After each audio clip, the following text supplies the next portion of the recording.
everyone, I'm Dr. Atkins and I'm going to be talking to you today about Addison's disease in dogs, how we diagnose it and treat it. What is Addison's disease? So, Addison's disease is when the body is not producing enough cortisol hormone and often also aldosterone hormone. What do cortisol and aldosterone do? So, cortisol really helps regulate metabolism and immune function, and aldosterone really helps with hydration and electrolyte balance. Why is Addison's called the Great Pretender?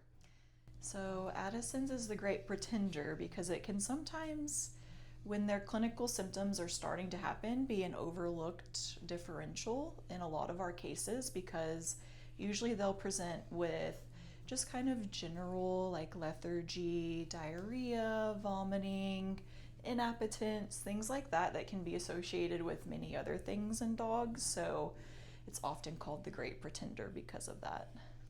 What are common symptoms of Addison's disease in dogs? So like I just mentioned, some of the most common things that we'll see is vomiting, diarrhea, decreased appetite, lethargy. We'll also see muscle tremors and sometimes abnormal heart rates. What is an Addisonian crisis? So an Addisonian crisis is actually when Addison's becomes a true emergency.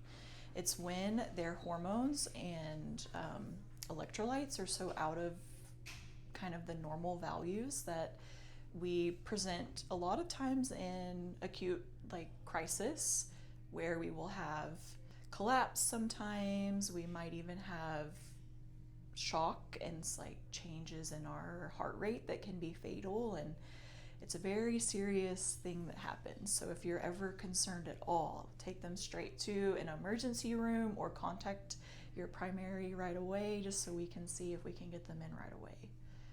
How do vets diagnose Addison's? So Addison's is a lot of times, like all other endocrine diseases, kind of diagnosed based on a good thorough physical exam, history from the owners, and then we do rely heavily on our lab work. So we'll test baseline cortisol values to see if there's any change in that, and if we are seeing a change where we're concerned that it might be Addison's, we'll do a full ACTH stimulation test where we really challenge those adrenal glands and we see if they're able to kind of overcome that and produce more cortisol or if they're still staying suppressed. How is Addison's treated? So Addison's is treated with an oral steroid for most patients, and then a lot of times if they have typical Addison's, which means they also have aldosterone involvement, they will also be treated with an injectable DOCP about once a month. For most patients, it can vary, but it's a medication that helps us replace that aldosterone. What is the outlook for dogs with Addison's? Initially, it can be a little bit scary if they present to us in an Addisonian crisis, which is why it's really important that if you're seeing any of these signs that we do see a patient right away.